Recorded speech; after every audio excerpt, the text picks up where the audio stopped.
కృప అనేది దేవుడు మనకిచ్చే గొప్ప కృప.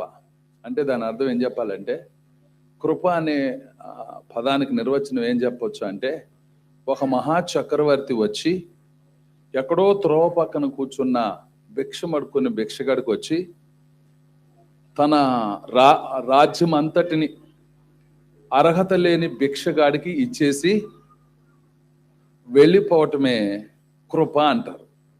అదే చేశాడు మన ప్రభు అయిన యేసుక్రీస్తు వారు. కృప అనడానికి అర్హుడు మన ప్రభు మాత్రమే అర్హుడు.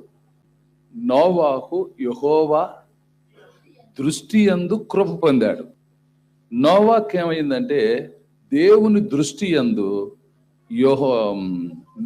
నోవాకు కృప పొందిన వాడా అననుంది. ఇప్పుడు కృప పొందిన దేవుని అనుగ్రహం చేత దేవుని కృప పొందిన వ్యక్తి నోవాహు. దేవుని కృప పొందిన అనుగ్రహింపబడిన సంఘము మాసిదోనియా సంఘం. మాసిదోనియా సంఘానికి దేవుని కృప అనుగ్రహంగా వచ్చింది. నోవాకు ఏమైందంటే దేవుని దృష్టి యందు యెహోవా దృష్టి యందు కృప పొందాడు. కృప అనేది పొందటం ఒక భాగ్యమే, కానీ కృప వెనుకనున్న ఆ దేవుని యొక్క శక్తిని కూడా మనం పొందాలి. ఎలియాజరు ప్రార్థన ఎవరిని తలుచుకొని ప్రార్థించాడు అంటే, అబ్రహామును తలుచుకొని ప్రార్థన చేశాడు. ప్రార్థించేటప్పుడు దేవుణ్ణి అడుగుతారు. ప్రార్థించే ప్రతి మాటకు ముందు లేక వెనుక ఎలియాజరు ఒక వ్యక్తిని ముందు పెట్టాడు. ఎవరు ఆ వ్యక్తి అంటే, తన యజమానుడైన అబ్రహాం. తన యజమానుడైన అబ్రహాముని ముందు పెట్టి ప్రార్థించాడు, లేక వెనుక ఆయన గురించి మాట్లాడాడు. ఇప్పుడు దేవుడు అతని ప్రార్థన అంగీకరించాలంటే దేవుని కృప పొందిన యజమాని. ఎవరు కృప పొందాడంటే అబ్రహాము దేవుని కృప పొందాడు. మరి ఎలియాజరు ఎవరు? అబ్రహాము యొక్క దాసుడు. కాబట్టి అబ్రహాము దాసుడు దేవునికి ప్రార్థన చేశాడు. దేవునికి ప్రార్థన చేసినప్పుడు, నా యజమానుడు దేవుడువైన యెహోవా కృపయు సత్యమును మానక నా యజమానునికి చూపిన దేవుడవు నీవే అని ఎలియాజరు దేవునికి తన యజమానుడైన అబ్రహామును కృపను గురించి ప్రార్థించు దేవునికి అప్పగించాడు.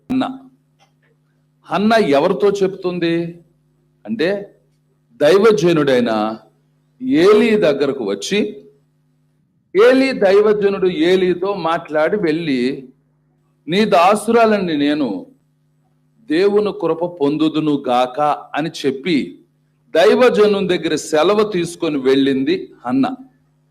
అంతకు ముందు రోజు అదే దైవజనుడు ఆమెను తిట్టాడు. నువ్వు తాగొచ్చావా? మత్తుగా ఉన్నావా? తీసే నీ అదు నుండి ద్రాక్షారసం, బయటికి పో అన్నాడు. బయటికి వెళ్ళిపోమన్న ఆమె దైవజనుని దగ్గర, అయ్యా నన్ను పనికిమాలిన దానిగా ఎంచొద్దు, నాకున్న అత్యంతమైన కోప కారణాన్ని బట్టి నేను మనోవిచారం కలిగి ఉన్నాను అని చెప్పి తన బలహీనతను దైవజనుని దగ్గర ఒప్పుకొని ఎప్పుడైతే చెప్పిందో, దైవజనుడు ఆమె కోసం ప్రార్థన చేసి ఆమెను దీవించి పంపించాడు. ఆ రాత్రి అక్కడ ఉన్నారు. తెల్లారి దైవజనుని దగ్గర సెలవు తీసుకొని వెళ్ళేటప్పుడు వచ్చి దైవజనునితో చెప్పింది, నీ దాసురాలను నేను కృప పొందుదును గాక అని చెప్పి దైవజనుని దగ్గర సెలవు తీసుకొని ఆమె తన ఇంటికి వెళ్ళింది. తండ్రి, మీకు వందనాలు చెల్లిస్తూ ఉన్నాం. ప్రతి ఒక్కరి మీద నీ ఆత్మకార్యాలు జరిగించండి. ప్రతి పాపపు కాడి విరిగిపోవాలి, ప్రతి శత్రువు కాడి విరిగిపోవాలి. ప్రతి వారి జీవితంలో చెప్పనాశక్యమైన మహిమాయుక్తమైన ఆనందాన్ని అనుభవించాలి. పరలోక శక్తిని పొందాలి. లోకం, పాపం, సాతాను వెళ్ళగొట్టబడాలి. యేసు రక్తము ప్రతి ఒక్కరి మీద ప్రోక్షించబడాలి. మంచివారిగా, యోగ్యులుగా కట్టబడాలి, కాపాడుకోవాలి. కృప దయచేయమని యేసు నామమున అడుగుచున్నాము తండ్రి. ఆమేన్.